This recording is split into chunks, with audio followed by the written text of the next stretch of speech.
Hey crew, it's Pitt, and I am back with some more Esoterica.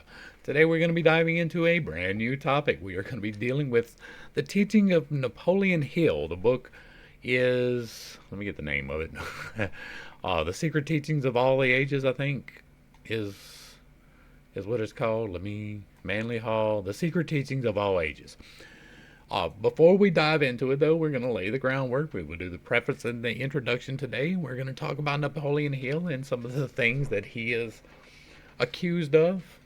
Uh, he was born in the 1800s. He was somewhat of a charlatan, right? There is a lot of things attached to him that are not necessarily good. He was part of a couple of different businesses that were defrauding people. They were taking money from people. He found his niche whenever he started teaching people to be motivated, though, and that's how I came across him. Napoleon Hill has a speech talking about the greater purpose, and that really did something for me. It really helped me to be able to change my mindset into a new direction.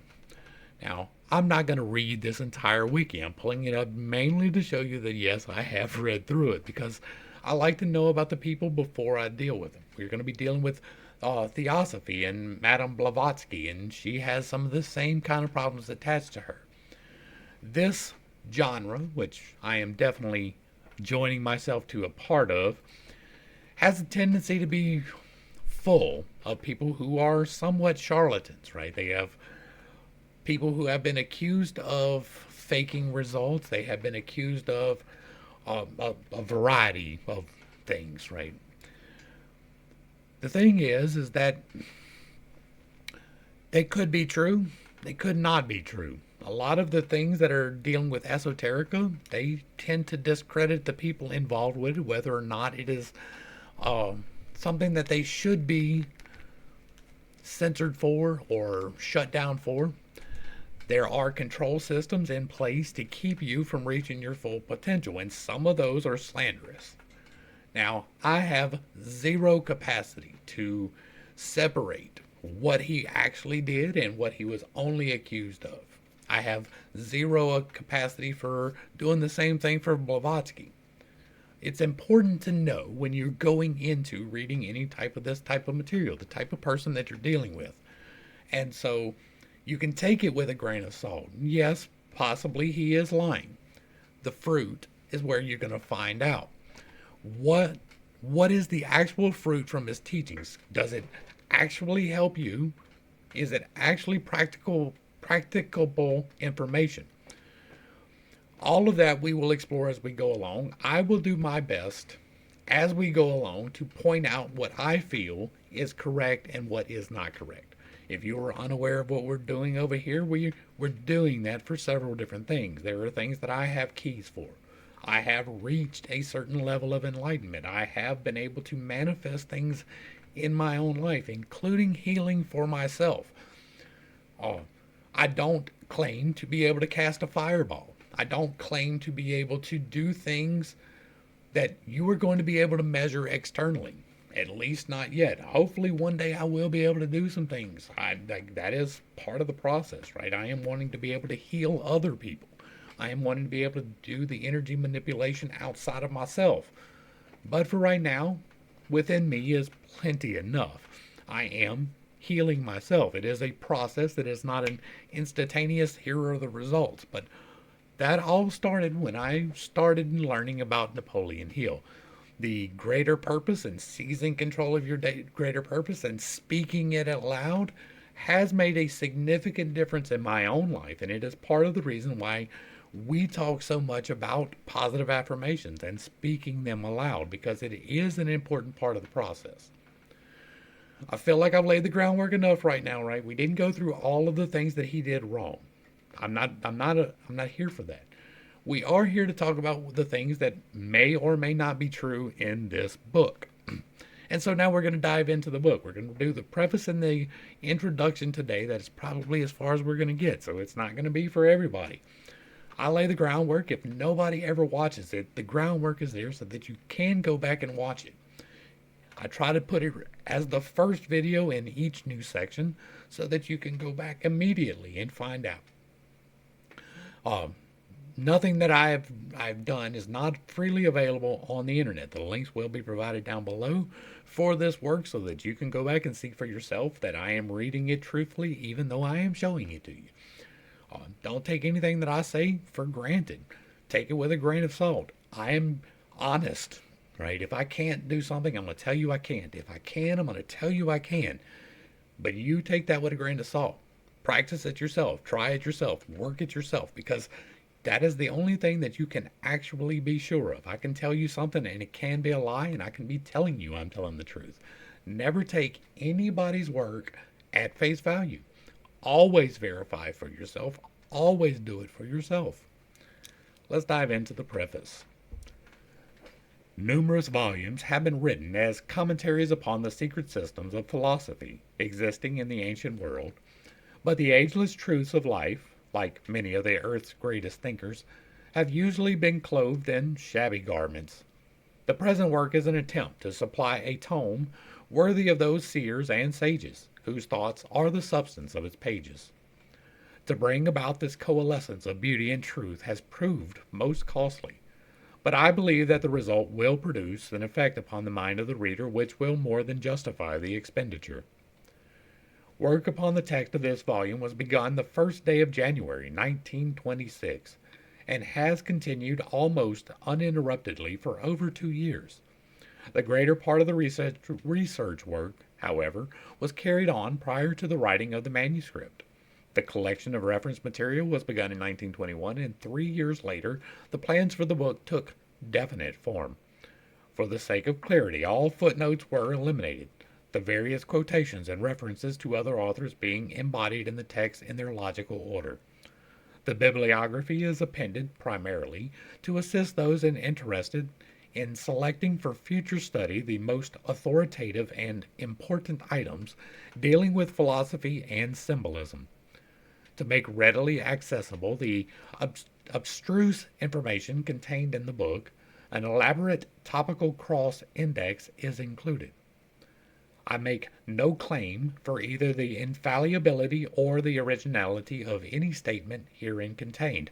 I have studied the fragmentary writings of the ancients sufficiently to realize that dogmatic utterances concerning their tenets are worse than foolhardy. Traditionalism is the curse of modern philosophy, particularly that of the European schools. While many of the statements contained in this treatise may appear at first wildly fantastic, I have sincerely endeavored to refrain from haphazard metaphysical speculation, presenting the material as far as possible in the spirit rather than the letter of the original authors. By assuming responsibility only for the mistakes which may appear herein, I hope to escape the accusation of plagiarism which has been directed against nearly every writer on the subject of mystical philosophy. Having no particular ism of my own to promulgate, I have not attempted to twist the original writings to substantiate preconceived notions, nor have I distorted doctrines in any effort to reconcile the irreconcilable differences present in the various systems of the religio-philosophic thought. The entire theory of the book is diametrically opposed to the modern method of thinking, for it is concerned with subjects most openly ridiculed by the sophist of the 20th century. Its true purpose is to introduce the mind of the reader to a hypothesis of living wholly beyond the pale of materialistic theology, philosophy, or science. The mass of abstruse material between its covers is not susceptible to perfect organization, but so far as possible, related topics have been grouped together. Rich as the English language is in the media of expression, it is curiously lacking in terms suitable to the conveyance of abstract philosophical premises. A certain intuitive grasp of the subtler meanings concealed within groups of inadequate words is necessary, therefore, to an understanding of the ancient mystery teachings.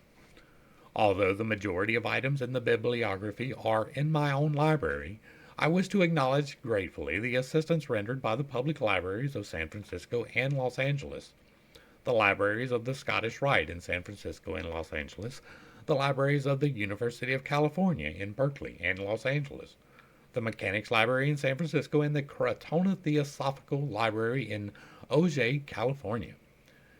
Special recognition for their help is also due to the following persons: Mrs. Max Heindel, Mrs. Alice Palmer Henderson, Mr. Ernest Dawson and staff, Mr. John Howell, Mr. Paul Elder, Mr. Philip Watson Hackett, and Mr. John R. Ruckstell. Single books were lent by other persons and organizations to whom thanks are also given.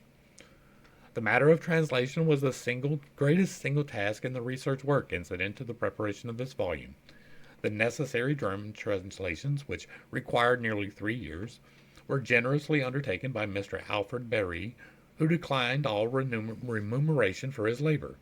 The Latin, Italian, French, and Spanish translations were made by Professor Homer P. Earle. The Hebrew text was edited by Rabbi Jacob M. Alco. Miscellaneous short translations and checking were also done by various individuals. The pre-public, I think we're going to be about done with this. I sincerely hope that each reader will profit from the perusal of this book, even as I have profited from the writing of it. The years of labor and thought extended upon it have meant much to me. The research work discovered to me many great truths. The writing of it discovered to me the laws of order and patience. The printing of it discovered to me new wonders of the arts and crafts. And the whole enterprise has discovered to me a multitude of friends whom otherwise I might never have known. And so, in the words of John Bunyan, I penned it down until at last it came to be. For length and breadth, the bigness which you see. Manly P. Hall.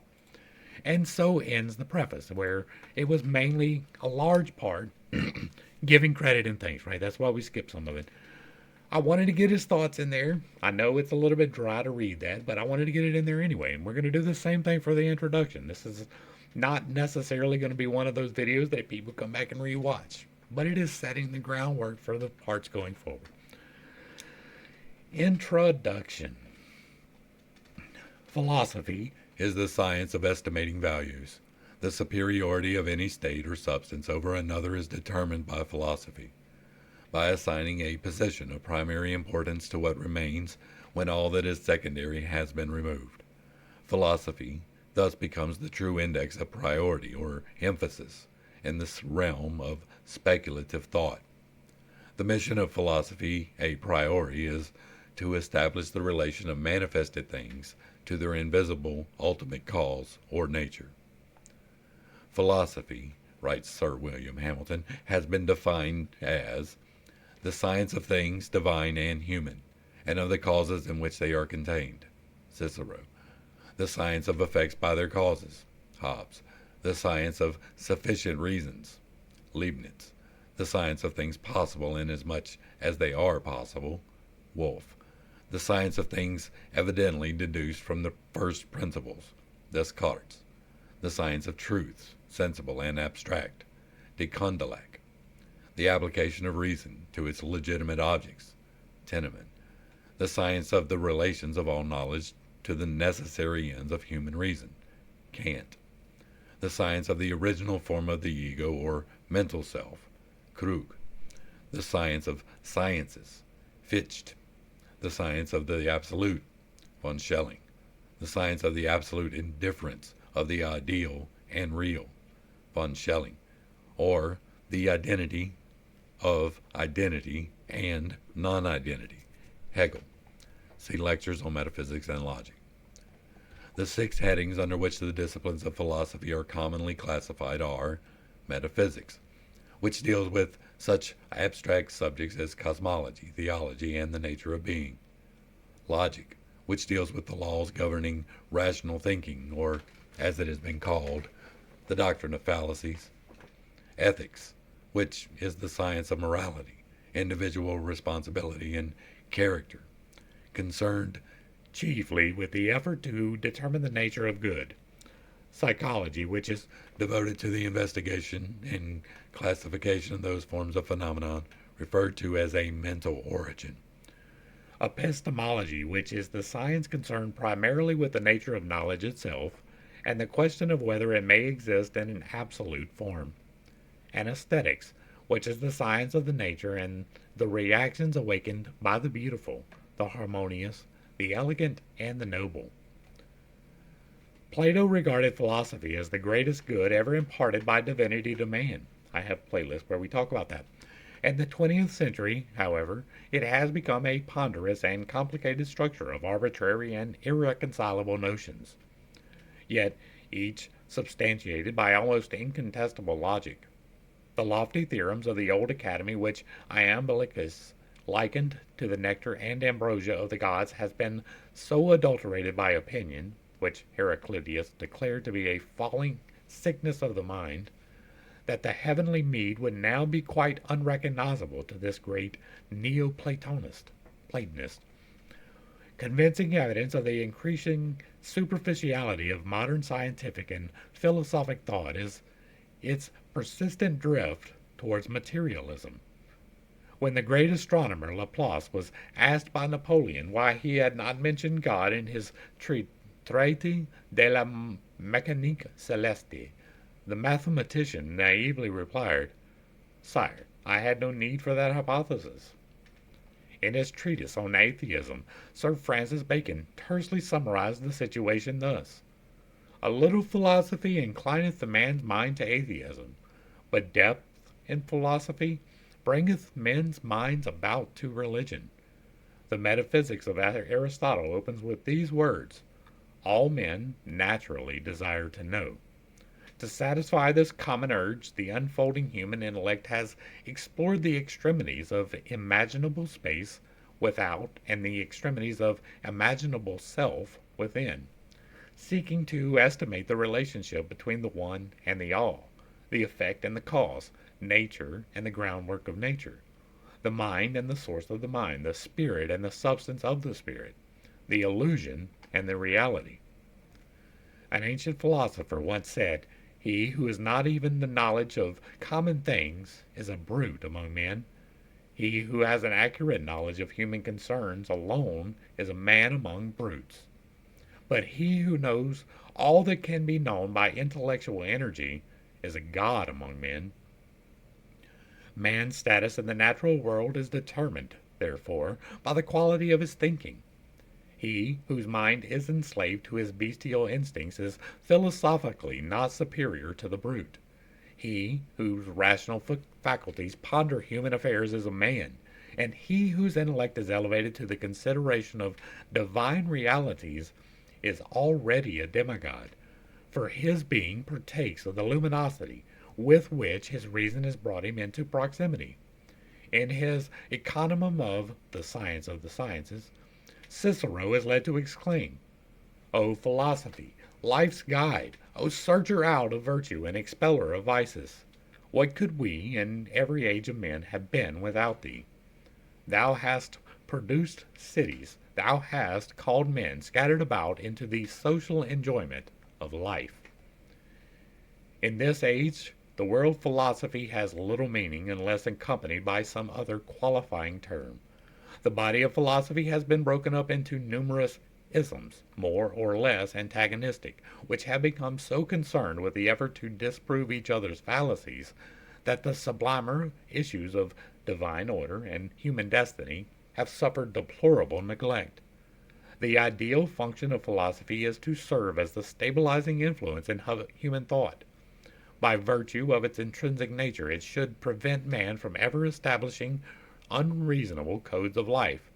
Philosophers themselves, however, have frustrated the ends of philosophy by exceeding, in their wool-gathering, those untrained minds whom they are supposed to lead in the straight and narrow path of rational thinking.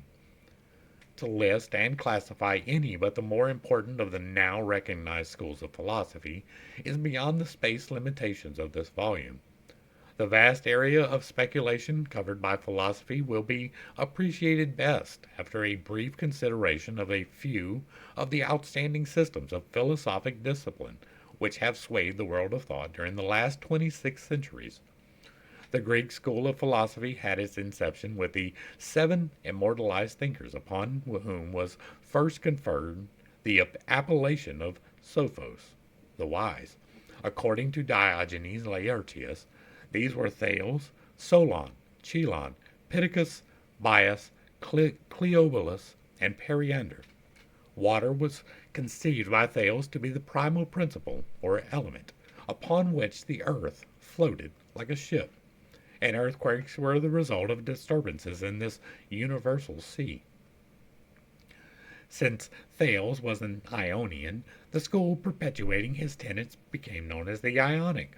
He died in 546 BC and was succeeded by Anaximander, who in turn was followed by Anaximenes, Anaxagoras, and Archelaus, with whom the Ionic school ended. Anaximander, differing from his master Thales, declared measureless and indefinable infinity to be the principle from which all things were generated. Anaximenes asserted air to be the first element of the universe, that souls and even the deity itself were composed of it. Anaxagoras, whose doctrine savors of atomism, held God to be an infinite, self-moving mind. That is, this divine, infinite mind, not since the wait, not enclosed in any body, is the efficient cause of all things. Out of the infinite matter, consisting of similar parts, everything being made according to its species by the divine mind, who, when all things were at first confusedly mingled together, came and reduced them to order. Archelaus declared the principle of all things to be twofold: mind, which was incorporeal, and air, which was corporeal, the rarefaction and condensation of the latter resulting in fire and water respectively. The stars were conceived by Archelaus to be burning iron places. Heraclitus, who lived 536 to 470 BC, and is sometimes included in the Ionic school, in his doctrine of change and eternal flux, asserted fire to be the first element and also the state into which the world would ultimately be reabsorbed. The soul of the world he regarded as an exhalation from its humid parts, and he declared the ebb and flow of the sea to be caused by the sun. Let's go back up to this illustration. This is Babbitt's atom. I'm not going to, well, let's do this. We'll put it up over here and then we'll look at it real quick. We have electrical colors, negative N, spirals for frictional electricity, dark violet, violet. Okay, so this is giving the different colors, positive hermospiral, positive thermospiral. Okay. This is an interesting illustration. Thermal colors, extra spirals. This appears to be an early interpretation of how the electromagnetic spectrum worked. Since the postulation of the atomic theory by Democritus, many efforts have been made to determine the structure of atoms and the method by which they unite to form various elements. Even science has not refrained from entering this field of speculation and presents for consideration most detailed and elaborate representations of these minute bodies. By far, the most remarkable conception of the atom evolved during the last century is that produced by the genius of Dr. Edwin D. Babbitt, which is reproduced herewith. The diagram is self-explanatory. It must be borne in mind that this apparently massive structure is actually so minute as to defy analysis. Not only did Dr. Babbitt create this form of the atom, but he also contrived a method whereby these particles could be grouped together in an orderly manner and thus result in the formation of molecular bodies. So, it's even worse than that, right? It's not just talking about color, but this was the primary atom. This was the conceptualization of an atom, and now we know that this is not right, but it's a good way to think about it. It's somewhat toroidal, which would be fundamentally correct, but the details are definitely not there, right? And so, after Pythagoras of Samos, its founder, the Italic or Pythagorean school, numbers among the most distinguished representatives Empedocles, Epicharmus, Arcadius, Alcmaeon, Hippasus, Philostratus, and Eudoxus. Pythagoras, 580 to 500 BC, conceived mathematics to be the most sacred and exact of all the sciences, and demanded of all who came to him for a study a familiarity with arithmetic, music, astronomy, and geometry. He laid special emphasis upon the philosophic life as a prerequisite to wisdom.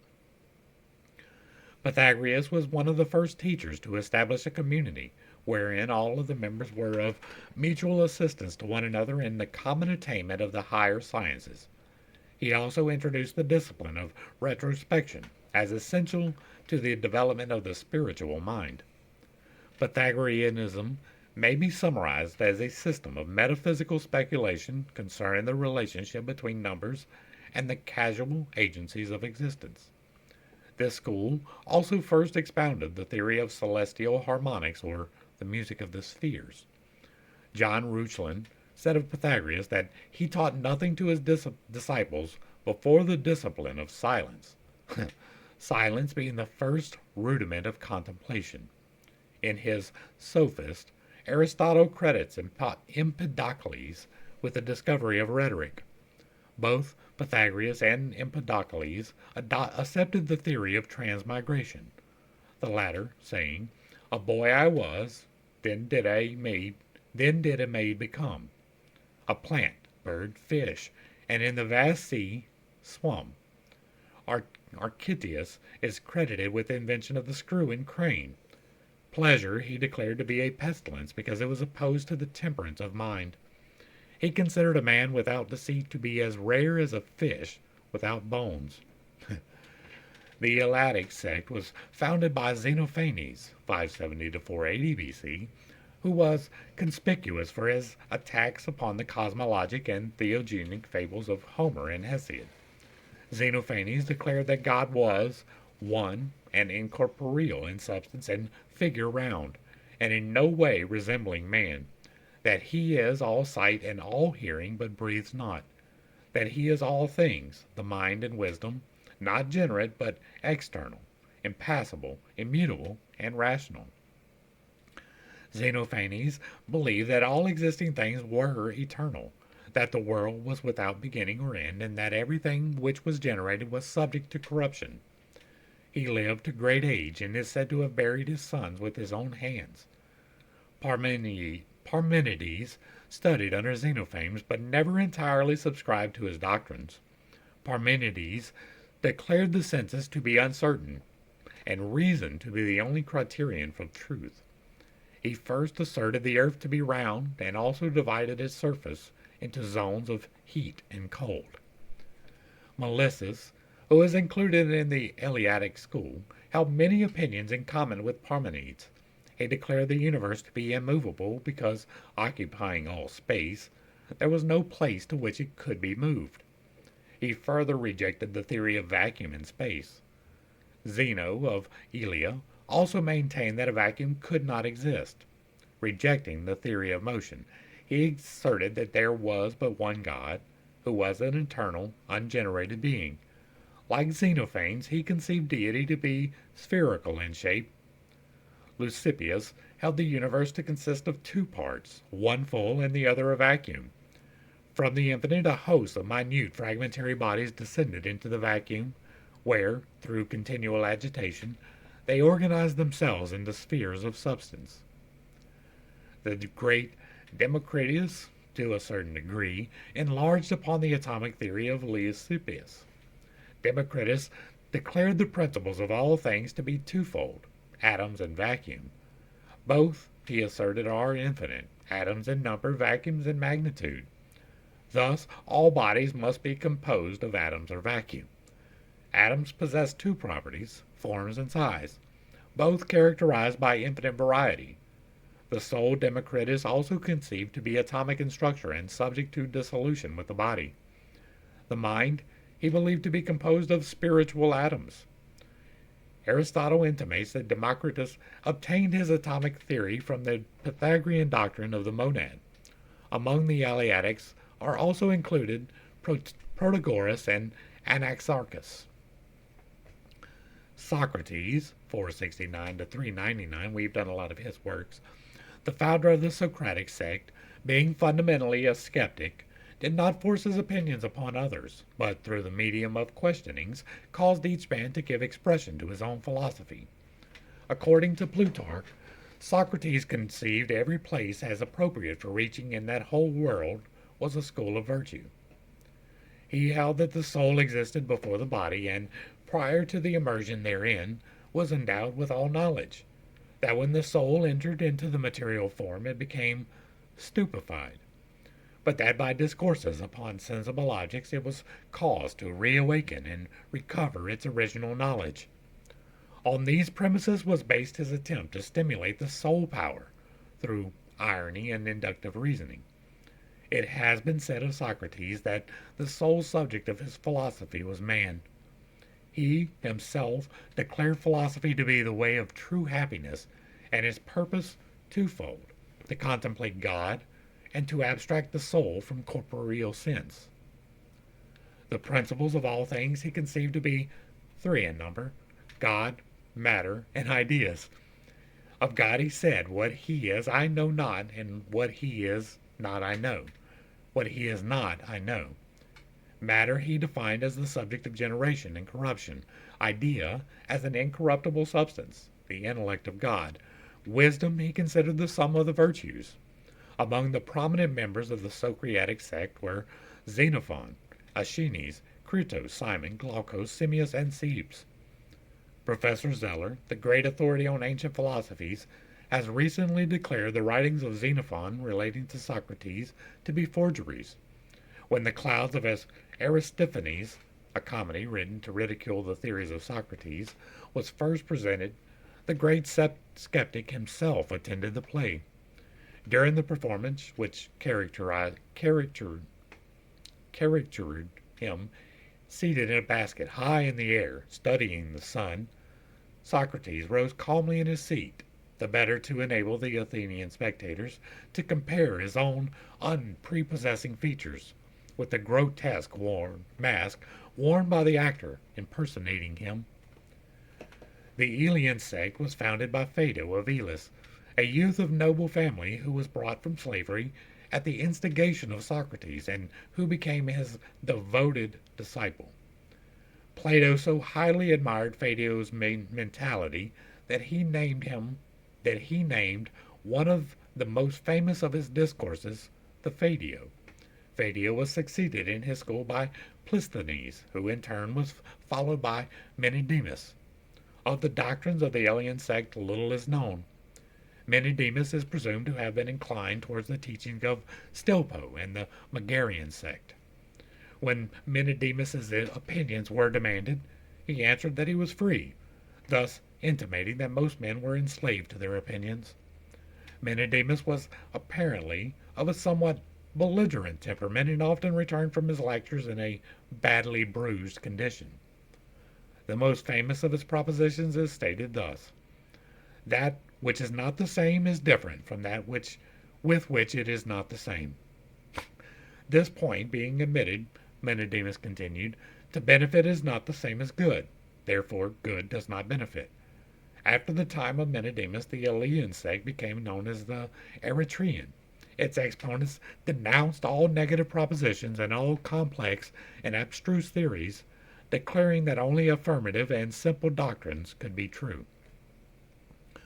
The Megarian sect was founded by Euclid of Megara, not the celebrated mathematician. A great admirer of Socrates, the Athenian passed a law decreeing the death of any citizen of Megara found in the city of Athens. Decreeing death to any citizen of Megara found in the city of Athens. Nothing daunted, Euclid donned woman's clothing and went at night to study with Socrates. After the cruel death of their teacher, the disciples of Socrates, fearing a similar fate, fled to Megara, where they were entertained with great honor by Euclid. The Megarian school accepted the Socratic doctrine that virtue is wisdom, adding to it the Eleatic concept that goodness is absolute unity and all change an illusion to the senses. Euclid maintained that good has no opposite and therefore evil does not exist. Being asked about the nature of the gods, he declared himself ignorant of their disposition, save that they hated curious persons. The Megarians are occasionally included among the dialectic philosophers. Euclid, who died in 374 BC, was succeeded in his school by Eubulides, among whose disciples were Alexinus and Apollonius Cronus. Euphantus, who lived at a great age and wrote many tragedies, was among the foremost followers of Eubulides. Diodorus was usually included in the Megarian school, having heard Eubulides lecture. According to lecture, Diodorus died of grief because he could not answer instantly certain questions asked him by Stilpo, at one time the master of the Megarian school. Diodorus held that nothing can be moved, since to be moved it must be taken out of the place in which it is and put in the place where it is not, which is impossible because all things must always be in the places where they are. Talk about some cyclical logic there, huh? From Thomason's Recueil de Figures, Groups, Terms, Fontaines, Vases, As, Atrus, Ornamentes. Plato's real name was Aristocles, and when his father brought him to study with Socrates, the great skeptic declared that on a previous night he had dreamed of a white swan, which is an omen that his new disciple was to become one of the world's illumined. There is a tradition that the immortal Plato was sold as a slave by the king of Sicily. The Cynics were a sect founded by Antisthenes of Athens, 444 to 365 BC, a disciple of Socrates. Their doctrine may be described as an extreme individualism, which considers man as existing for himself alone and advocates surrounding him by inharmony, suffering, and direst need that may thereby be driven to retire more completely into his own nature. The Cynics renounced all worldly possessions, living in the rudest shelters and subsisting upon the coarsest and simplest foods. On the assumption that the gods wanted nothing, the Cynics affirmed that those whose needs were fewest consequently approached closest to the divinities. Being asked what he gained by a life of philosophy, Antisthenes replied that he had learned how to converse with himself. Diogenes of Sinope was remembered chiefly for the tub in the Metrum, which for many years served him as a home. The people of Athens loved the beggar philosopher, and when a youth in jest bored holes in the tub, the city presented Diogenes with a new one and punished the youth. Diogenes believed that nothing in life can be rightly accomplished without exercitation. He maintained that everything in the world belongs to the wise, a declaration which he proved by the following logic. All things belong to the gods are friends to wise persons, all things are common amongst friends, therefore all things belong to the wise. Among the Cynics are Mononymus, Onesicritus, Crates, Metrocles, Hipparchia, who married Crates, Menippus, and Menedemus. The Cyrenaic sect, founded by Aristippus of Cyrene, 435 to 356 BC, promulgated the doctrine of hedonism. Learning of the fame of Socrates, Aristippus journeyed to Athens and applied himself to the teachings of the great skeptic. Socrates, pained by the voluptuous and mercenary tendencies of Aristippus, vainly labored to reform the young man. Aristippus has the distinction of being consistent in principle and practice, for he lived in perfect harmony with his philosophy that the quest of pleasure was the chief purpose of life. The doctrines of the Cyrenaics may be summarized thus. All that is actually known concerning any object or condition is the feeling which it awakens in man's own nature. In the sphere of ethics, that which awakens the most pleasant feelings is consequently to be esteemed as the greatest good. Emotional reactions are classified as pleasant or gentle, harsh and mean. The end of the pleasant emotion is pleasure, the end of the harsh emotion, grief, and the end of the mean emotion, nothing. Through mental perversity, some men do not desire pleasure. In reality, however, pleasure, especially of a physical nature, is the true end of existence and exceeds in every way mental and spiritual enjoyments. Pleasure, furthermore, is limited wholly to the moment. Now is the only time. The past cannot be regarded without regret, and the future cannot be faced without misgiving. Therefore, neither is conducive to pleasure. No man should grieve, for grief is the most serious of all diseases. Nature permits a man to do anything he desires. He is limited only by his own laws and customs. A philosopher is one free from envy, love, and superstition, and whose days are one long round of pleasure. Indulgence was thus elevated by Aristippus to the chief position among the virtues. He further declared philosophers to differ markedly from other men in that they alone would not change the order of their lives if all the laws of men were abolished. Among prominent philosophers influenced by the Syrianic doctrines were Hegesias and Anicetus, Theodorus, and Bion. The sect of the academic philosophers instituted by Plato, 427 to 347 BC, was divided into three major parts: the Old, the Middle, and the New Academy. Among the old academics were Speusippus, Xenocrates, Pullman, Crates, and Crantor. Arcesilaus instituted the Middle Academy, and Carneades founded the New. Chief among the masters of Plato was Socrates. Plato traveled widely and was initiated by the Egyptians into the profundities of Hermetic philosophy. He also derived much from the doctrines of the Pythagoreans. Cicero describes the threefold constitution of Platonic philosophy as comprising ethics, physics, and dialectics.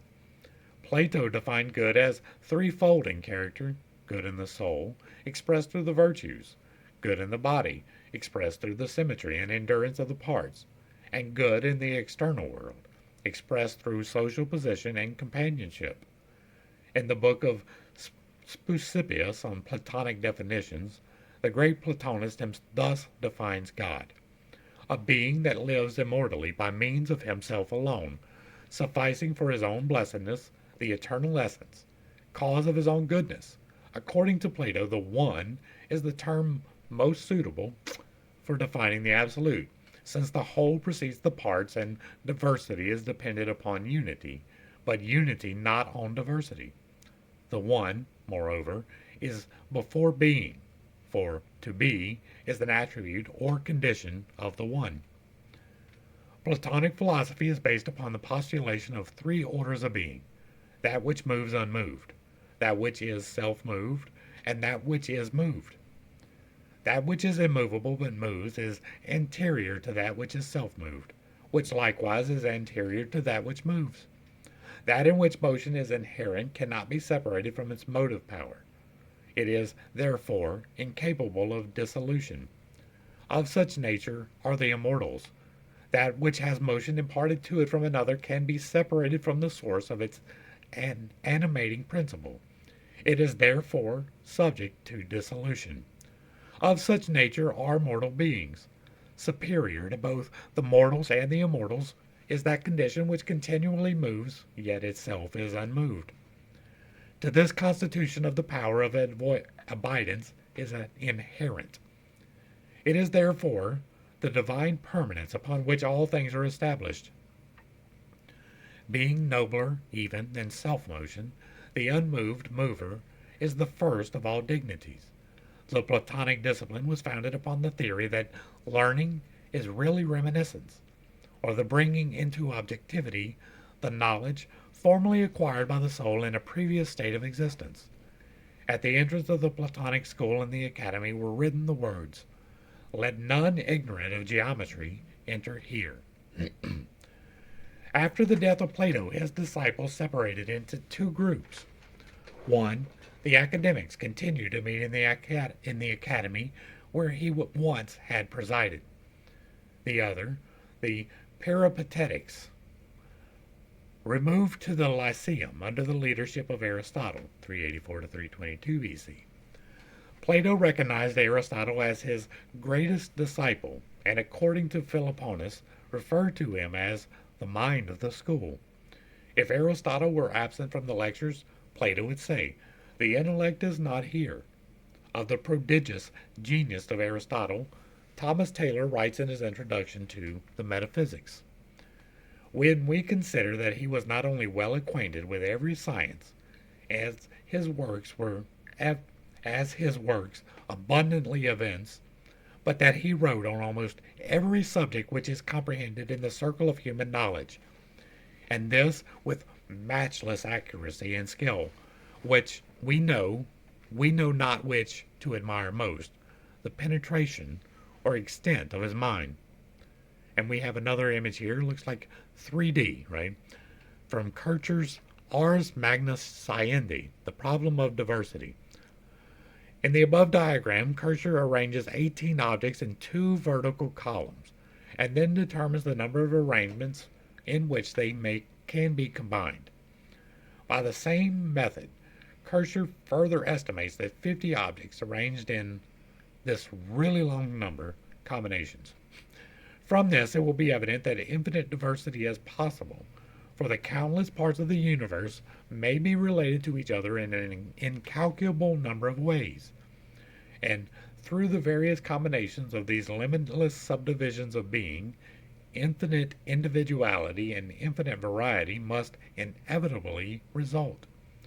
Thus it is further evident that life can never become monotonous or exhaust the possibilities of variety.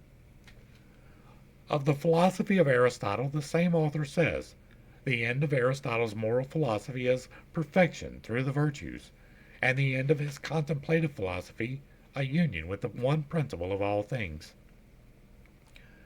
Aristotle conceived philosophy to be twofold, practical and theoretical. Practical philosophy embraced ethics and politics. Theoretical philosophy, physics and logic. Metaphysics he considered to be the science concerning that substance which has the principle of motion and rest inherent to itself. To Aristotle, the soul is that by which man first lives, feels, and understands. Hence, to the soul he assigned 3 faculties, nutritive, sensitive, and intellective. He further considered the soul to be twofold, rational and irrational, and in some particulars elevated the sense perceptions above the mind. Aristotle defined wisdom as the science of first causes. The 4 major divisions of his philosophy are dialectics, physics, ethics, and metaphysics. God is defined as the first mover, the best of beings, an immovable substance, separate from sensible things, void of corporeal quantity, without parts, and indivisible. Platoism is based upon a priori reasoning. Aristotelianism is an a posteriori reasoning. A posteriori, like before and after. Aristotle taught his pupil, Alexander the Great, to feel that if he had not done a good deed, he had not reigned that day. Among his followers were Theophrastus, Strato, Lyco, Aristo, Critolaus, and Diodorus. Of skepticism, as propounded by Philo of Elis, 365 to 275 BC, and by Timon, Sextus Empiricus, said that those who seek must find, or deny they have found, or can find, or persevere in the inquiry. Those who suppose they have found the truth are called dogmatists. Those who think it is incomprehensible are the academics. Those who still seek are the skeptics. The attitude of skepticism towards the knowable is summed up by Sextus Empiricus in the following words. But the chief ground of skepticism is that to every reason there is an opposite reason equivalent, which makes us forbear to dogmatize. The skeptics were strongly opposed to the dogmatists and were agnostic in that they held the accepted theories regarding deity to be self-contradictory and undemonstrable. How, asked the skeptic, can we have indubitate knowledge of the God, knowing not his substance, form, or place? For while philosophers disagree irreconcilably on these points, their conclusions cannot be considered as undoubtedly true. Since absolute knowledge was considered unattainable, The skeptics declared the end of their discipline to be in opinionatives, in disturbance and impulsives, moderation, and in disquietatives, suspension. The sect of the Stoics was founded by Zeno, 340 to 265 BC, the Ctesian, who studied under Crates the Cynic, from which the Stoics had their origin. Zeno was succeeded by Cleanthes, Chrysippus, Zeno of Tarsus, Diogenes, Antipater, Panaetius, and Posidonius. Most famous of the Roman Stoics are Epictetus and Marcus Aurelius. The Stoics were essentially pantheists, since they maintained that as there is nothing better than the world is God. Zeno declared that the reason of the world is diffused throughout it as seed. Stoicism is a materialistic philosophy, enjoining voluntary resignation to natural law. Chrysippus maintained that good and evil, being contrary, both are necessary since each sustains the other. The soul was regarded as a body distributed throughout the physical form and subject to dissolution with it. Though some of the Stoics held that the wisdom prolonged the existence of the soul, actual immortality was not included in their tenets. The soul was said to be composed of 8 parts, the 5 senses, the generative power and the vocal power, and an 8th or hegemonic part. Wow! Nature was defined as God mixed through the substance of the world. All things were looked upon as bodies, either corporeal or incorporeal. Meekness marked the attitude of the Stoic philosopher. While Diogenes was delivering a discourse against anger, one of his listeners spat contemptuously in his face. Receiving the insult with humility, the great Stoic was moved to retort, "I am not angry, but I am in doubt whether I ought to be so or not." Epicurus of Samos, 341 to 270 BC, was the founder of the Epicurean sect, which in many respects resembles the Cyrenaic but is higher in its ethical standards. The Epicureans also posited pleasure as the most desirable state, but conceived it to be a grave and dignified state, achieved through renunciation of those mental and emotional inconstancies which are productive of pain and sorrow. Epicurus held that as the pains of the mind and soul are more grievous than those of the body, so the joys of the mind and soul exceed those of the body. The Cyrenaics asserted pleasure to be dependent upon action or motion. The Epicureans claimed rest or lack of action to be equally productive of pleasure. Epicurus accepted the philosophy of Democritus concerning the nature of atoms, and based his physics upon this theory. The Epicurean philosophy may be summed up in 4 canons. Sense is never deceived, and therefore every sensation and every perception of an appearance is true. Opinion follows upon sense and is superadded to the sensation, and capable of truth or falsehood. All opinion, attested or not contradicted by the evidence of sense, is true. An opinion contradicted or not attested by the evidence of sense is false. Among the Epicureans of note were Metrodorus of Lampsacus, Zeno of Sidon, and Phaedrus. Eclecticism may be defined as the practice of choosing apparently irreconcilable doctrines from antagonistic schools and constructing therefrom a composite philosophic system in harmony with the convictions of the eclectic himself. Eclecticism can scarcely be considered philosophically or logically sound, for as individual schools arrive at their conclusions by different methods of reasoning, so the philosophic product of fragments from these schools must necessarily be built upon the foundation of conflicting premises. Eclecticism, accordingly, has been designated as the layman's cult. In the Roman Empire, little thought was devoted to philosophic theory. Consequently, most of its thinkers were of the eclectic type. Cicero is the outstanding example of early eclecticism, for his writings are a veritable potpourri of invaluable fragments from earlier schools of thought. Eclecticism appears to have had its inception at the moment when men first doubted the possibility of discovering ultimate truth, observing all so-called knowledge to be mere opinion at best. The less studious, furthermore, concluded that the wiser course to pursue was to accept that which appeared to be the most reasonable of the teachings of any school or individual. From this practice, however, arose a pseudo-broad-mindedness, devoid of the element of preciseness found in true logic and philosophy. The Neo-Pythagorean school flourished in Alexandria during the first century of the Christian era. Only two names stand out in connection with it: Apollonius of Tyana and Moderatus of Gades. Neo-Pythagoreanism is a link between the older pagan philosophies and Neoplatonism. Like the former, it contained many exact elements of thought derived from Pythagoras and Plato. Like the latter, it emphasized metaphysical speculation and aesthetic habits. A striking similarity has been observed by several authors between Neo-Pythagoreanism and the doctrines of the Essenes.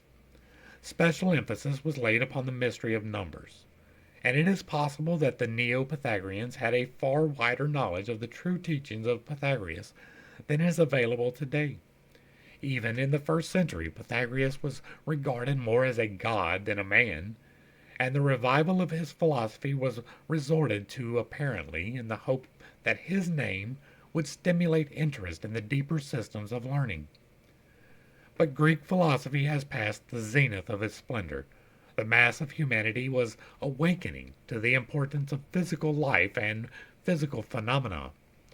The emphasis upon earthly affairs, which began to assert itself later, reached maturity of expression in the 20th century: materialism and commercialism. Another picture. This Virgil describes part of the ritual of a Greek mystery, possibly the Eleusinian, in his account of the descent of Aeneas to the gate of hell under the guidance of the Sibyl. Of that part of the ritual portrayed above, the immortal poet writes, "Full in the midst of this infernal road, an elm displays her dusky arms abroad. The god of sleep there hides his heavy head, and empty dreams of every leaf are spread, of various forms, unnumbered spectres more, centaurs and double shapes besiege the door. Before the passage horrid Hydra stands, and Briareus with all his 100 hands, Gorgons, Geryon, and his triple frame, and vain Chimera vomits empty flame. The chief unsheathed his shining steel, prepared though seized with sudden fear to force the guard, offering his brandished weapon at their face, had not the Sibyl stopped his eager pace, and told him what those empty phantoms were, forms without bodies, and impassive air." Even though Neoplatonism was to intervene in many centuries past before the emphasis took definite form. I thought that was finished earlier. I mistook that comma for a period. My bad. Although Ammonius Saccas was long believed to be the founder of Neoplatonism, the school had its true beginning in Plotinus, A.D. 204 to 269, prominent among the Neoplatonists of Alexandria, Syria, Rome, and Athens were Porphyry, Iamblichus, Celestius, and the Emperor Julian, Plutarch, and Proclus. Neoplatonism was the supreme effort of the decadent pagandom to publish and thus preserve for posterity its secret or unwritten doctrine. In its teachings, ancient idealism found its most perfect expression. Neoplatonism was concerned almost exclusively with the problems of higher metaphysics. It recognized the existence of a secret and all-important doctrine which, from the time of earliest civilizations, had been concealed within the rituals, symbols, and allegories of religions and philosophies. To the mind unacquainted with its fundamental tenets, Neoplatonism may appear to be a mass of speculations interspersed with extravagant flights of fancy. Such a viewpoint, however, ignores the institutions of the mysteries, those secret schools into whose profundities of idealism nearly all of the first philosophers of antiquity were initiated.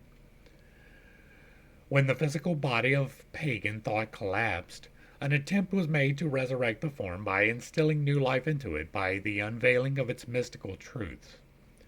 This effort, apparently, was barren of results. Despite the antagonism, however, between pristine Christianity and Neoplatonism, many basic tenets of the latter were accepted by the former and woven into the fabric of patristic philosophy. Briefly described, Neoplatonism is a philosophic code which conceives every physical or concrete body of doctrine to be merely the shell of a spiritual verity which may be discovered through meditation and certain exercises of a mystic nature, in comparison to the esoteric spiritual truths which they contain. The corporeal bodies of religion and philosophy were considered relatively little value. Likewise, no emphasis was placed upon the material sciences. The term patristic is employed to designate the philosophy of the fathers of the early Christian church. Patristic philosophy is divided into two general epochs, ante-Nicene and post-Nicene. The ante-Nicene period, in the main, was devoted to attacks upon paganism and to apologies and defenses of Christianity. The entire structure of pagan philosophy was assailed, and the dictates of faith elevated above those of reason. In some instances, efforts were made to reconcile the evident truths of paganism with Christian revelation. Eminent among the ante-Nicene fathers were Saint Irenaeus, Clement of Alexandria, and Justin Martyr. In the post-Nicene period, more emphasis was placed on the unfoldment of Christian philosophy along Platonic and Neoplatonic lines, resulting in the appearance of many strange documents of a lengthy, rambling, and ambiguous nature, nearly all of which were philosophically unsound. The post-Nicene philosophers included Athanasius, Gregory of Nyssa, Cyril of Alexandria. The patristic school is notable for its emphasis upon the supremacy of man throughout the universe. Man was conceived to be a separate and divine creation, the crowning achievement of deity and an exception to the suzerainty of natural law. To the patristics it was inconceivable that there should ever exist another creature so noble, so fortunate, or so able as man, for whose sole benefit and edification all the kingdoms of nature were primarily created. Patristic philosophy culminated in Augustinianism, which may be defined as Christian Platonism. Opposing the Pelagian doctrine that man is the author of his own salvation, Augustinianism elevated the Church and its dogmas to a position of absolute infallibility, a position which it successfully maintained until the Reformation. Gnosticism, a system of emanationism, interpreting Christianities in the terms of Greek, Egyptian, and Persian metaphysics, appeared in the latter part of the first century of the Christian era. Practically all of the information extant regarding the Gnostics and their doctrines, stigmatized as heresy by the ante-Nicene Church Fathers, is derived from the accusations made against them, particularly from the writings of Saint Irenaeus. In the 3rd century appeared Manichaeism, a dualistic system of Persian origin, which taught that good and evil were forever contending for universal supremacy. In Manichaeism, Christ is conceived to be the principle of redeeming good in contradistinction to the man Jesus, who was viewed as an evil personality. The death of Boethius in the 6th century marked the close of an ancient Greek school of philosophy. The 9th century saw the rise of the new school of scholasticism, which sought to reconcile philosophy with theology. Representative of the main divisions of the scholastic school were the eclecticism of John of Salisbury, the mysticism of Bernard of Clairvaux, and Saint Bonaventura, the rationalism of Peter Abelard, and the pantheistic mysticism of Meister Eckhart. Among the Arabian Aristotelians were Avicenna and Averroes. The zenith of scholasticism was reached with the advent of Albertus Magnus and his illustrious disciple, St. Thomas Aquinas. Thomism, the philosophy of St. Thomas Aquinas, sometimes referred to as the Christian Aristotle, sought to reconcile the various factions of the scholastic school. Thomism was basically Aristotelian, with the added concept that faith is a projection of reason. Scotism, or the doctrine of voluntarism, promulgated by Johannes Duns Scotus, a Franciscan scholastic, emphasized the power and efficiency of the individual will, as opposed to Thomism. The outstanding characteristic of scholasticism was its frantic effort to cast all European thought in an Aristotelian mold. Eventually, the schoolmen descended to the level of mere wordmongers, who picked the words of Aristotle so clean that nothing but the bones remained. It was this decadent school of meaningless verbiage against which Sir Francis Bacon directed his bitter shafts of irony, which he relegated to the potter's field of discarded notions. The Baconian, or inductive, system of reasoning, whereby facts are arrived at by a process of observation and verified by experimentation, cleared the way for the schools of modern science. Bacon was followed by Thomas Hobbes, for some time his secretary, who held mathematics to be the only exact science, and thought to be essentially an essentially a mathematical process. Hobbes declared matter to be the only reality, and scientific investigation to be limited to the study of bodies, the phenomena relative to their probable causes, and the consequences which flow from them under every variety of circumstance. Hobbes laid special stress upon the significance of words, declaring understanding to be the faculty of perceiving the relationship between words and the objects for which they stand. Having broken away from the scholastic and theological schools, post-Reformation, or modern, philosophy experienced a most prolific growth among many diverse lines. According to humanism, man is the measure of all things. Rationalism makes the reasoning faculties the basis of all knowledge. Political philosophy holds that man must comprehend his natural, social, and national privileges. Empiricism declares that alone to be true which is demonstrable by experiment or experience. Moralism emphasizes the necessity of right conduct as a fundamental philosophic tenet. Idealism asserts the realities of the universe to be superphysical, either mental or physical. Realism, the reverse. The phenomenalism restricts knowledge to facts or events which can be scientifically described or explained. The most recent developments in the field of philosophic thought are behaviorism and neo-realism. The former estimates the intrinsic characteristics through an analysis of behavior, and the latter may be summed up as the total extinction of idealism. Baruch de Spinoza, the eminent Dutch philosopher, conceived God to be a substance absolutely self-existent, and needing no other conception besides itself to render it complete and intelligible. The nature of this being was held by Spinoza to be comprehensible only through its attributes, which are extension and thought. These combine to form an endless variety of aspects or modes. The mind of man is one of the modes of infinite thought. The body of man is one of the modes of infinite extension. Through reason, man is enabled to elevate himself above the illusionary world and the senses, and find eternal repose and perfect union with the divine essence. Spinoza, it has been said, deprived God of all personality, making deity synonymous with the universe. German philosophy had its inception with Gottfried Wilhelm von Leibniz, whose theories are permeated with the qualities of optimism and idealism. Leibniz's criteria of sufficient reason revealed to him the insufficiency of Descartes' theory of extension, and he, therefore, concluded that substance itself contained an inherent power in the form of an incalculable number of separate and all-sufficient units.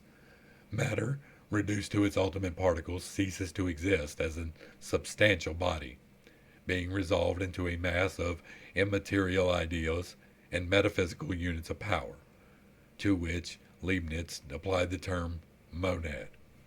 Thus, the universe is composed of an infinite number of separate monadic entities, unfolding spontaneously through the objectification of innate active qualities. All things are conceived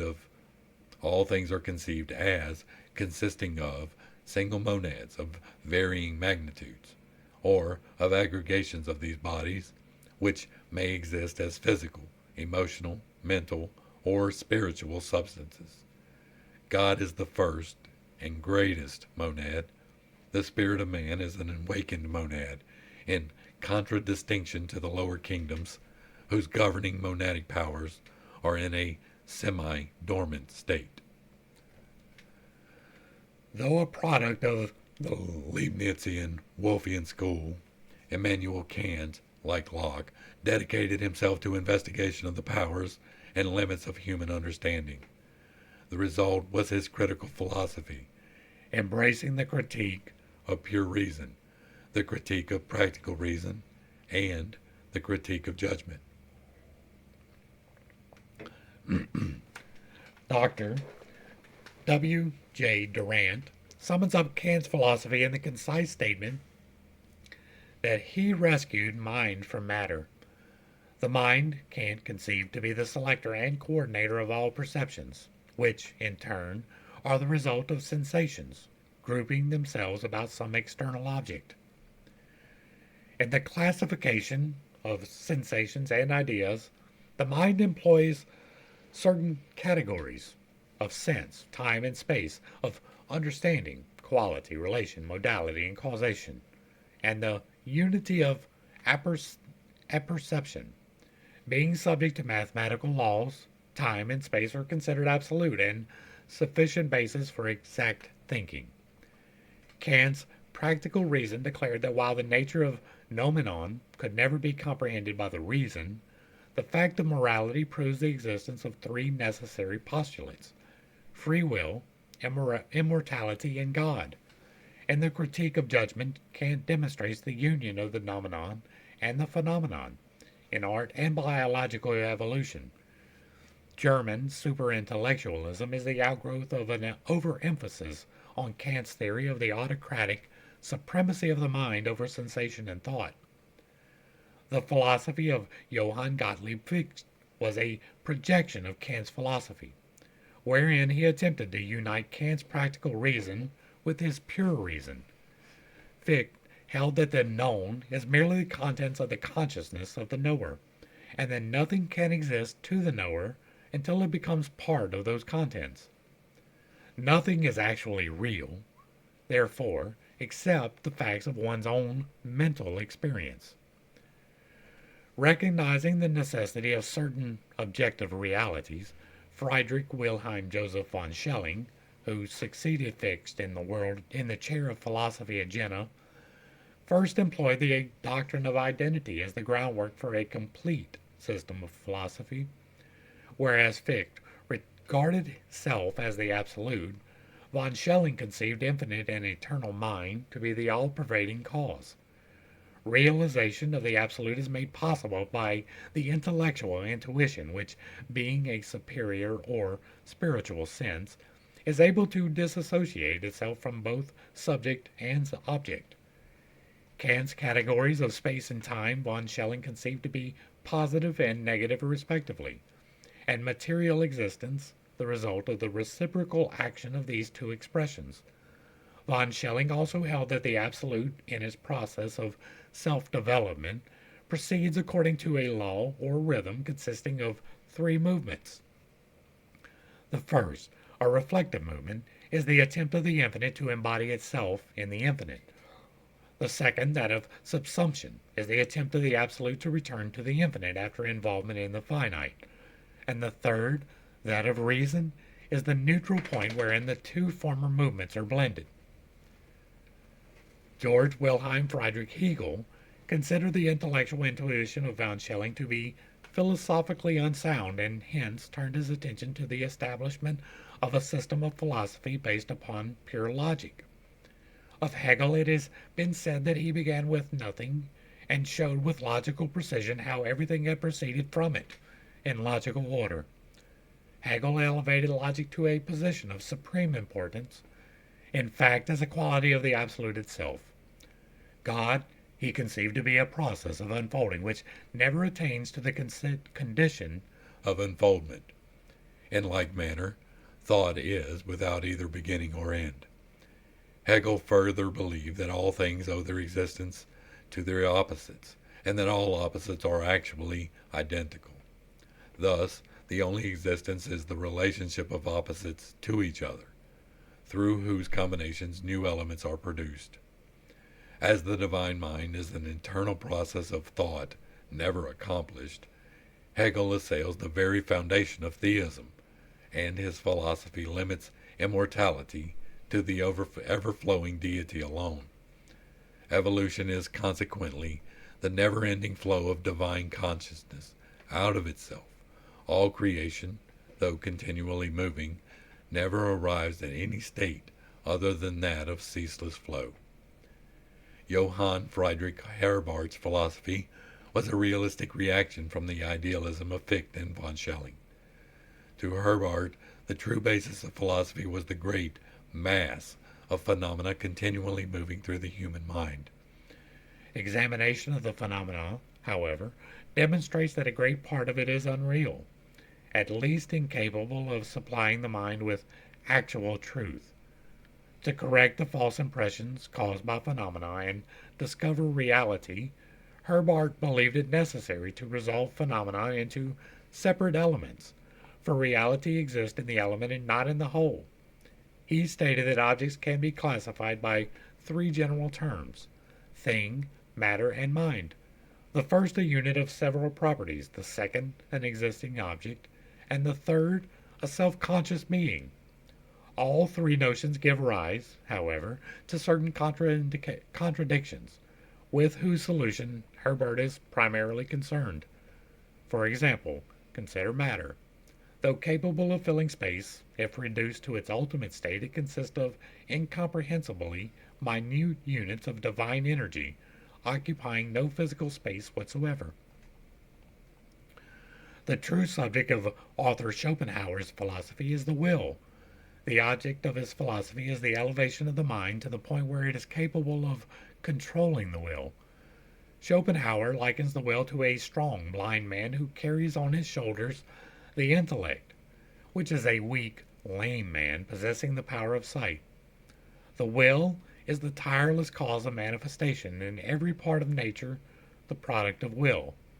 The brain is the product of the will to know, the hand the product of the will to grasp. The entire intellectual and emotional constitutions of man are subservient to the will and are largely concerned with the effort to justify the dictates of the will. Thus, the mind creates elaborate systems of thought, and simply to prove the necessity of the thing willed. Genius, however, represents the state wherein the intellect has gained supremacy over the will, and the life is ruled by reason and not by impulse. The strength of Christianity, said Schopenhauer, lay in its pessimism and conquest of individual will. His own religious viewpoints resembled closely the Buddhistic. To him, nirvana represented the subjugation of will, life the manifestation of the blind will to live. He viewed as a misfortune, claiming that the true philosopher was one who, recognizing the wisdom of death, resisted the inherent urge to reproduce his kind. This picture is the tree of classical mythology from Hort's New Pantheon.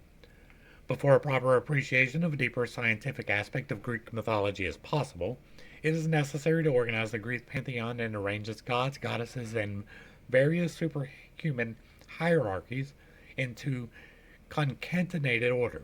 Proclus, the great Neoplatonist, in his commentaries on the theology of Plato, gives an invaluable key to the sequence of the various deities in relation to the first cause, and the inferior powers emanating from themselves. When thus arranged, the divine hierarchies may be likened to the branches of a great tree. The roots of the tree are firmly embedded in the unknowable being. The trunk and larger branches of the tree symbolize the superior gods, and the twigs and leaves the innumerable existences dependent upon the first and unchanging power. Of Friedrich Wilhelm Nietzsche, it has been said that his particular contribution to the cause of human hope was the glad tidings that God had died of pity.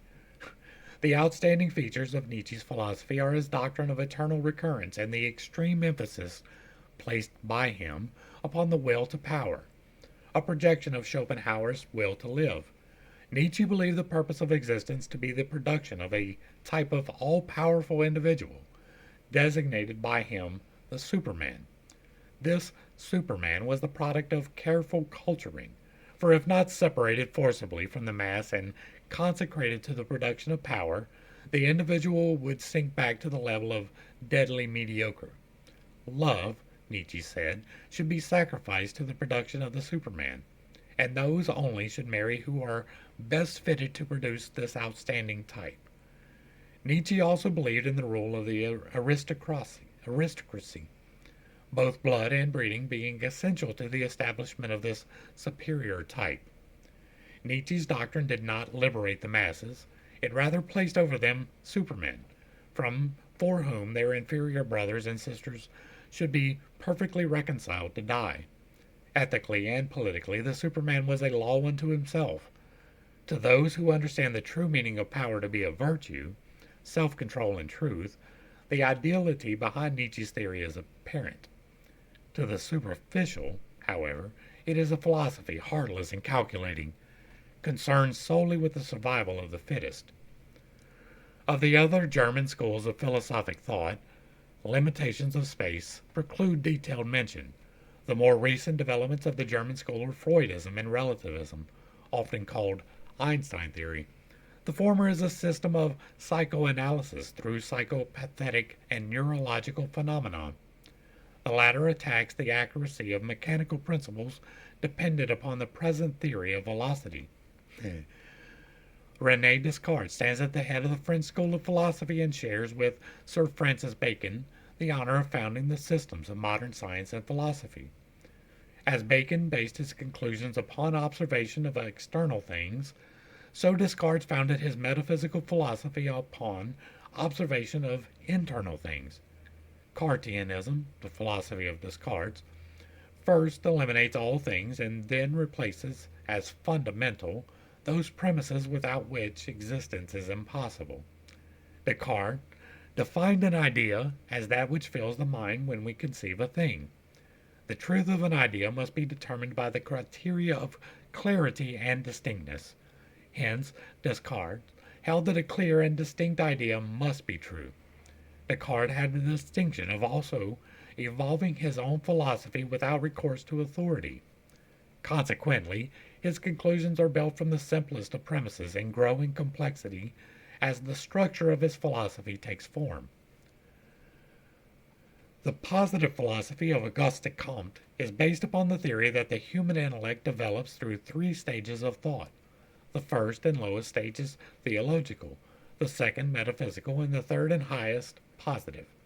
Thus, theology and metaphysics are the feeble intellectual efforts of humanity's child mind, and positivism is the mental expression of the adult intellect. In his Cours de philosophie positive, Comte writes, in the final and positive state, the mind has given over the vain search after absolute notions, the origin and destination of the universe, and the causes of phenomena, and implies itself to the study of their laws, that is, their invariable relations of succession and resemblance. Reasoning and observation, duly combined, are the means of this knowledge. Comte's theory is described as an enormous system of materialism. According to Comte, it is formerly said that the heavens declare the glory of God, but now they only recount the glory of Newton and Laplace. Among the French schools of philosophy are traditionalism, often applied to Christianity, which esteems tradition as the proper foundation for philosophy. The sociological school, which regards humanity as one vast social organism. The encyclopedist, whose efforts to classify knowledge according to the Baconian system revolutionized European thought. Voltaireanism, which assailed the divine origins of the Christian faith and adopted an attitude of extreme skepticism towards all matters pertaining to theology. And Neo-criticism, a French revision of the doctrines of Immanuel Kant. Henri Bergson, the institutionalist, undoubtedly the greatest living French philosopher, presents the theory of mystic anti-intellectualism founded upon the premise of creative evolution. His rapid rise to popularity is due to his appeal to the finer sentiments in human nature, which rebel against the hopelessness and helplessness of materialistic science and realistic philosophy. Bergson sees God as life, continually struggling against the limitations of matter. He even conceives the possible victory of life over matter, and in time, the annihilation of death. Applying the Baconian method to mind, John Locke, the great English philosopher, declared that everything which passes through the mind is a legitimate object of mental philosophy, and that these mental phenomena are as real and valid as the objects of any other science. In his investigations of the origin of phenomena, Locke departed from the Baconian requirement that it was first necessary to make natural history of facts. The mind was regarded by Locke to be blank until experience is inscribed upon it. Thus, the mind is built up of received impressions plus reflection. The soul, Locke believed to be incapable of apprehension of deity, and man's realization or cognition of God to be merely an inference of the reasoning faculty. David Hume was among the most enthusiastic and also the most powerful of the disciples of Locke. Attacking Locke's sensationalism, Bishop George Berkeley substituted for it a philosophy founded on Locke's fundamental premises, but which he developed as a system of idealism. Berkeley held that ideas are the real objects of knowledge. He declared it impossible to adduce proof that sensations are occasioned by material objects. He also attempted to prove that matter has no existence. Berkeleyanism holds that the universe is permeated and governed by mind. Thus, the belief in the existence of material objects is merely a mental condition, and the objects themselves may well be fabrications of the mind. At the same time, Berkeley considered it worse than insanity to question the accuracy of the perceptions. For if the power of the perceptive faculties be questioned, man is reduced to a creature incapable of knowing, estimating, or realizing anything whatsoever. In the associationalism of Hartley and Hume was advanced the theory that the association of ideas is the fundamental principle of psychology, and the explanation for all mental phenomena. Hartley held that if sensation be repeated several times, there is a tendency towards its spontaneous repetition, which may be awakened by association with some other idea, even though the object causing the original reaction be absent. The utilitarianism of Jeremy Bentham, Archdeacon Paley, and James and John Stuart Mill declares that to be the greatest good, which is the most useful to the greatest number. John Stuart Mill believed that if it is possible through sensation to secure knowledge of the properties of things, it is also possible through a higher state of the mind, that is, intuition or reason, to gain a knowledge of the true substance of things. Darwinism is the doctrine of natural selection and physical evolution. It has been said of Charles Robert Darwin that he determined to banish spirit altogether from the universe and make the infinite and omnipresent mind itself synonymous with the all-pervading powers of an impersonal nature. Agnosticism and neo-Hegelianism are also noteworthy products of this period of philosophic thought. The former is the belief that the nature of ultimates is unknowable. The latter, an English and American revival of Hegel's idealism. Dr. W. J. Durant declares that Herbert Spencer's great work, First Principles, makes him almost at once the most famous philosopher of his time. Spencerianism is a philosophic positivism which describes evolution as an ever increasing complexity with equilibrium as its highest possible state. According to Spencer, life is a continuous process from homogeneity to heterogeneity, and back from heterogeneity to homogeneity. Life also involves the continual adjustment of internal relations to external relations. Most famous of all Spencer's aphorisms is his definition of deity. God is infinite intelligence, infinitely diversified through infinite time and infinite space, manifesting through an infinitude of ever evolving individualities.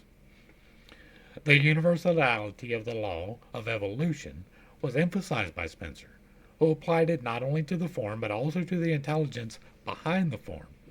In every manifestation of being, he recognized the fundamental tendency of unfoldment from simplicity to complexity, observing that when the point of equilibrium is reached, it is always followed by the process of dissolution. According to Spencer, however, disintegration took place only that reintegration might follow upon a higher level of being. And this is a picture of the Christian Trinity with extra pieces. In an effort to set forth an appropriate figure of the Christian doctrine of the Trinity, it was necessary to devise an image in which the three persons, Father, Son, and Holy Ghost, were separate and yet one. In different parts of Europe may be seen figures similar to the above, wherein three faces are united into one head. This is a legitimate method for those able to realize the sacred significance of the threefold head. A great mystery is revealed. However, in the presence of such applications of symbology in Christian art, it is scarcely proper to consider the philosophers of other faiths as benighted if, like the Hindus, they have a three-faced Brahma, or, like the Romans, a two-faced Janus. The chief position in the Italian school of philosophy should be awarded to Giordano Bruno, who, after enthusiastically accepting Copernicus's theory that the sun is the center of the solar system, declared the sun to be a star, and all the stars to be suns. In Bruno's time, the earth was regarded as the center of all creation. Consequently, when he thus relegated the world and man to an obscure corner in space, the effect was cataclysmic. For the heresy of affirming a multiplicity of universes and conceiving cosmos to be so vast that no single creed could fill it, Bruno paid the forfeit of his life. Vicoism is a philosophy based upon the conclusions of Giovanni Battista Vico, who held that God controls his world not miraculously but through natural law. The laws by which men rule themselves, Vico declared, issue from a spiritual source within mankind which is en rapport with the law of the deity. Hence, material law is of divine origin and reflects the dictates of the spiritual Father. The philosophy of ontologism, developed by Vincenzo Gioberti, generally considered more as a theologian than a philosopher, posits God as the only being and the origin of all knowledge, knowledge being identical with deity itself. God is consequently called being. All other manifestations are existences. Truth is to be discovered through reflection upon this mystery. The most important of modern Italian philosophers is Benedetto Croce, a Hegelian idealist. Croce conceives ideas to be the only reality. He is anti-theological in his viewpoints, does not believe in the immortality of the soul, and seeks to substitute ethics and aesthetics for religion. Among other branches of Italian philosophy should be mentioned sensationalism, which posits that the sense perceptions as the sole channels for the reception of knowledge. Criticism, or the philosophy of accurate judgment, and neo-scholasticism, which is a revival of Thomism, encouraged by the Roman Catholic Church. Two outstanding schools of American philosophy are transcendentalism and pragmatism.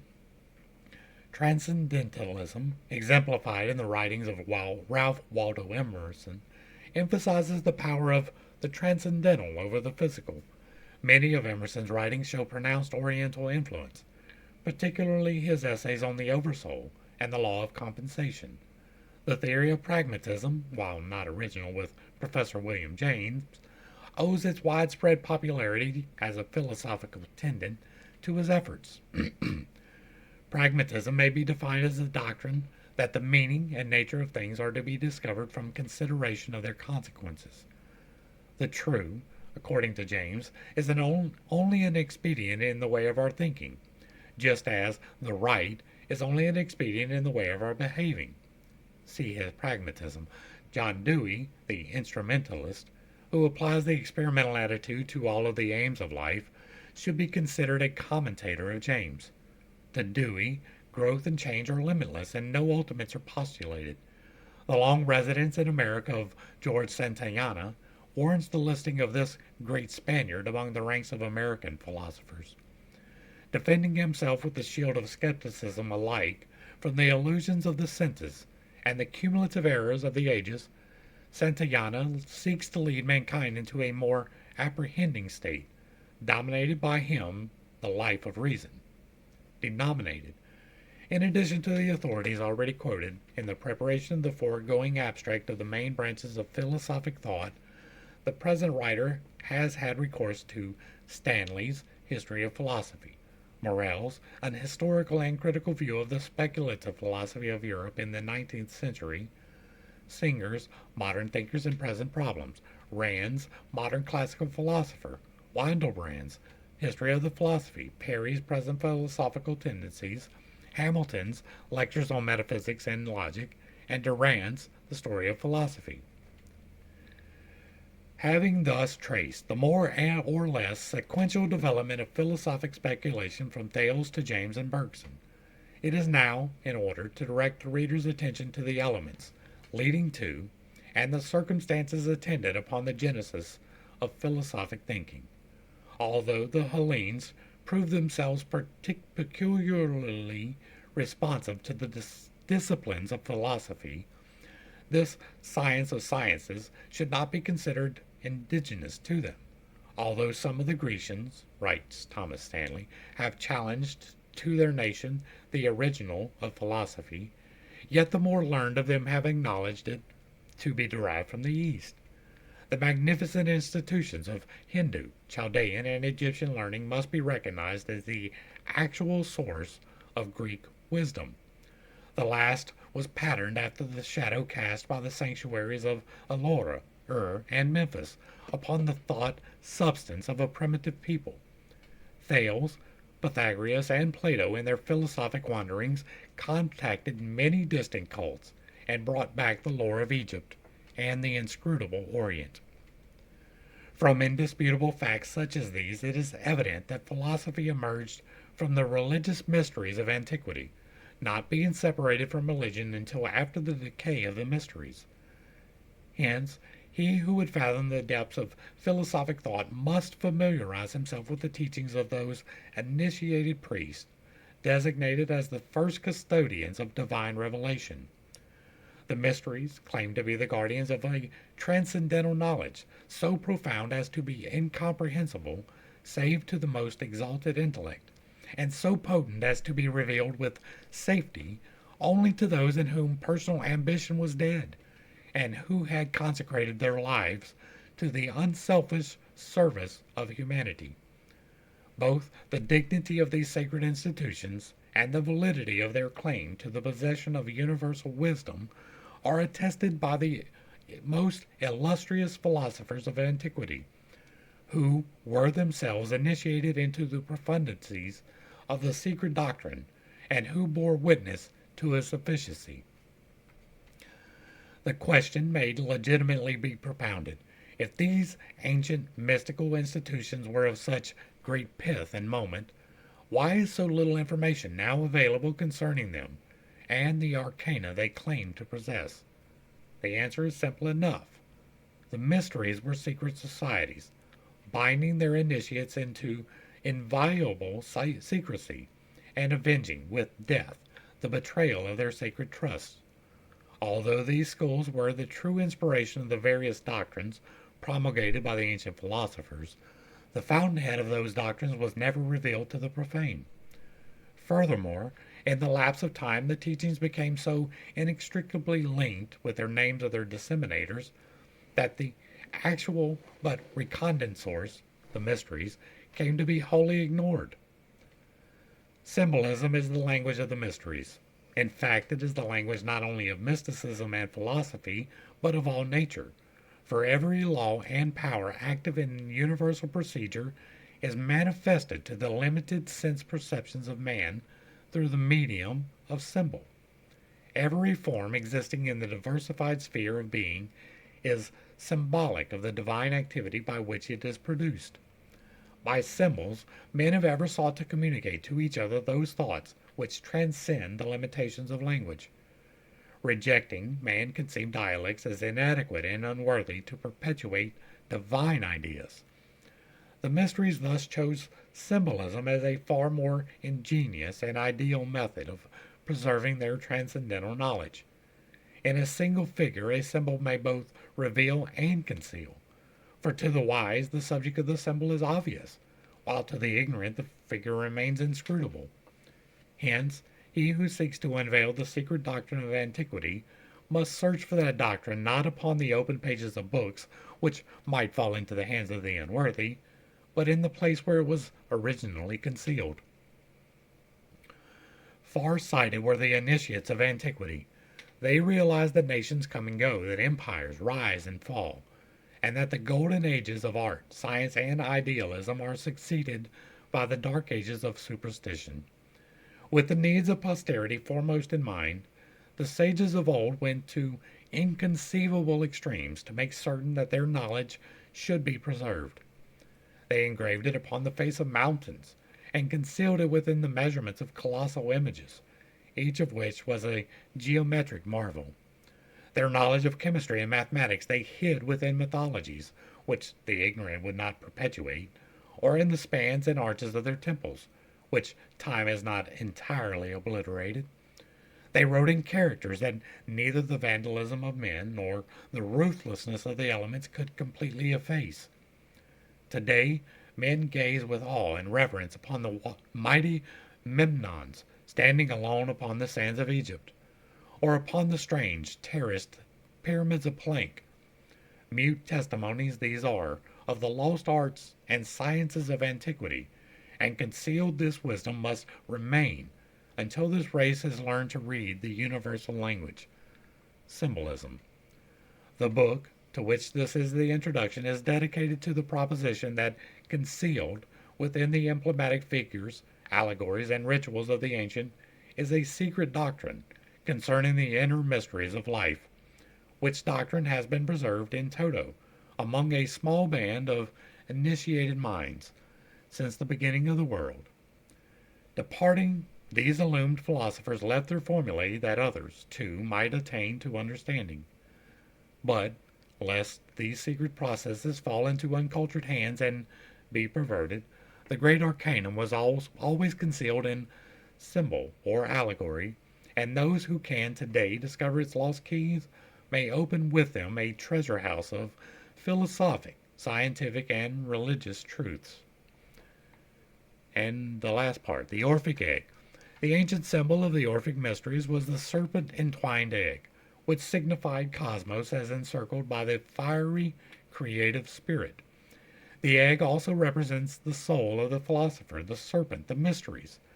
At the time of initiation, the shell is broke, and man emerges from the embryonic state of physical existence wherein he had remained through the fetal position period of philosophic regeneration. And so ends the foreword.